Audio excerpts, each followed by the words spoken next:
As of this exact moment, on Wednesday, December 3rd, 2025, SoFi Technologies is trading live at $29.47 per share. The market has been open for a short while, and we are seeing a slight intraday pullback of roughly 0.15% to 0.76%, oscillating in a tight range between $29.11 and $30.42. The volume is already heavy, clocking in at over 5 million shares traded in the first hour alone, signaling that despite the minor red on the screen, the institutional appetite is ravenous. If you are looking at the ticker and seeing that small dip, you might be tempted to think the momentum is fading. That is the expectation, that after a massive 118% run-up over the last 6 months, gravity is finally taking hold and the stock is due for a harsh correction. Here is the reality that the headline numbers are hiding from you. This is not a correction. It is a consolidation of power. What we are witnessing right now is not investors fleeing the stock, but a rotation of ownership, where weaker hands are taking profits and long-term institutional giants are stepping in to accumulate shares at a premium. The market expectation is that SoFi is still just a bank, tethered to the whims of interest rate fluctuations and student loan drama.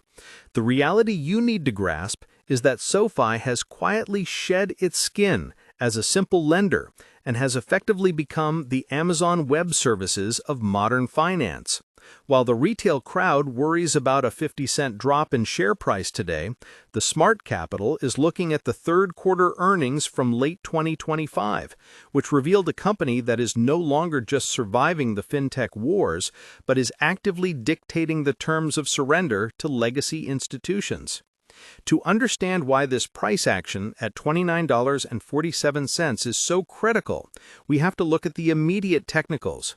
We are sitting right near the 52-week high of $32.73. When a stock hovers this close to its all-time highs without rejecting violently, it creates a pressure cooker environment.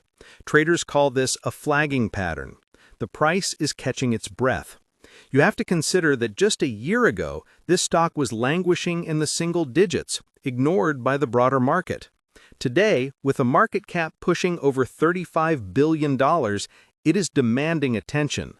The intraday movement we are seeing right now, this choppiness, is the battleground between those who cannot believe the rally is real and those who know the fundamentals have fundamentally shifted. Let's look at the engine driving this beast. The common belief is that high interest rates crush fintechs. That is the expectation we talked about. But here is the reality. SoFi just posted record adjusted net revenue of $962 million for the third quarter of 2025. That is a 38% increase year over year. They didn't just beat estimates, they crushed them. Net income hit $139 million. This is a company that has transitioned from burning cash to printing it, and they are doing it in an environment where competitors are struggling to find their footing. This massive profitability is not coming from where you think it is. It is not just about refinancing student loans anymore. It is about the technology platform, Galileo and Technisys, which are the invisible backbones for a huge chunk of the financial internet. When you see other neobanks or digital wallets succeed, SoFi often wins because they own the infrastructure. This is why the stock is holding $29.47 so firmly. It is being valued less like a bank and more like a high-growth tech software company. We need to talk about the broader ecosystem because that is where the real battle for your assets is happening. If you are watching this, you probably have accounts scattered across the internet. Maybe you use Robinhood stock trading for your quick plays, or perhaps you have a Fidelity account for your retirement. The industry is fragmented. This is where SoFi's strategy is so potent. They are building what they call the financial super app.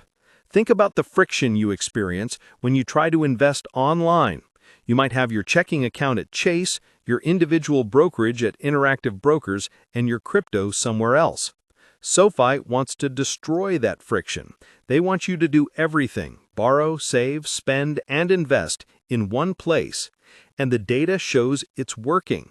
They added 905,000 new members in Q3 2025 alone, bringing the total to 12.6 million.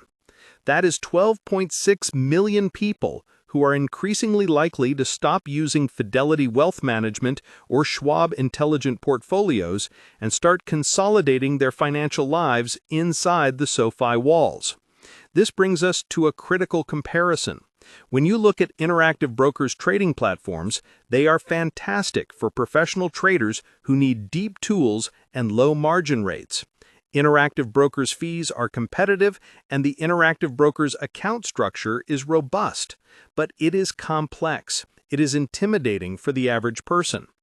On the other side, you have Robinhood.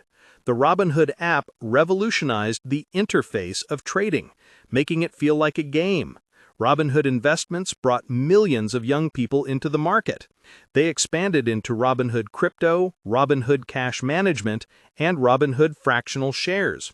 They are a formidable force, but SoFi is attacking the middle ground with lethal precision. SoFi Invest offers a clean, easy-to-use interface like Robinhood, but wraps it in the trust and safety of a nationally chartered bank, which Robinhood is not.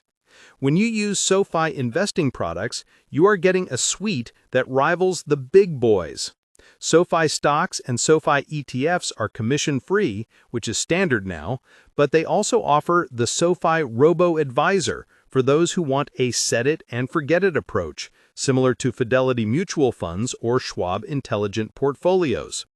The SoFi Active Investing platform has improved drastically, offering the tools you need without the clutter you don't. And for those who are deeper in the weeds, the SoFi trading platform is starting to roll out options and margin features that keep advanced traders engaged. This one-stop shop model is the moat. It is incredibly expensive to acquire a customer in finance. If SoFi can get you in the door with a high-yield savings account and then cross-sell you a SoFi Invest account, a loan, and a credit card, their profit per user explodes. This is why the stock is up 118% in 6 months. The market is finally waking up to the unit economics of this machine. Now, I want to take a pause and ask you a serious question about your own portfolio. We are seeing a massive shift in how people manage their wealth. Comment below how many shares of SoFi you currently hold, or if you are using their platform to consolidate your finances. I am genuinely curious if the user experience matches the hype in the stock price. Let's get back to the analysis, specifically regarding the institutional landscape. You cannot talk about online investment without mentioning the giants like Fidelity. Fidelity Investments is a titan. They have Fidelity ETFs, Fidelity Brokerage Services, Fidelity IRAs, and a very sticky ecosystem. Their Fidelity mobile app and Fidelity trading platform are used by millions of serious investors. SoFi is essentially trying to become the next Fidelity for the digital native generation. They are betting that you don't want to walk into a branch. They are betting that you want investment help that is algorithmic, instant, and right on your phone. This is the same bet SoFi is making with SoFi ETFs and their automated investing. And unlike Interactive Brokers, which focuses heavily on Interactive Brokers' stock trading mechanics for the pros, SoFi is focused on the user experience for the mass affluent. The intraday price action we are seeing today at $29.47 is also heavily influenced by the macro picture. We are in late 2025. The interest rate environment has stabilized, and the fear of a massive recession has largely subsided. This is the Goldilocks scenario for banks. High enough rates to earn yield on cash, but not so high that loan defaults skyrocket. SoFi, holding a bank charter, is in a prime position. They can use their member deposits, which are costing them less than borrowing from the wholesale market, to fund their loans. This gives them a massive margin advantage over non-bank fintechs, who have to rely on expensive Wall Street funding. When you deposit cash into SoFi checking and savings, they pay you a high rate, yes, but they turn around and lend that out at a higher rate. That spread is pure profit. However, we must address the risks. The expectation is that growth will continue forever. The reality is that at a PE ratio over 50, SoFi is priced for perfection. Any slip-up, any slowdown in member growth, and this stock could tumble back to the mid-20s very quickly. We also have to watch the regulatory environment. With the new administration in place, there is talk about changes to the student loan landscape. SoFi's legacy business was student loan refinancing.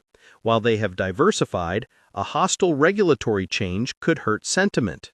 Furthermore, the crypto space is volatile. SoFi has reintroduced crypto capabilities, allowing users to buy and sell digital assets. While this drives revenue, it also invites regulatory scrutiny.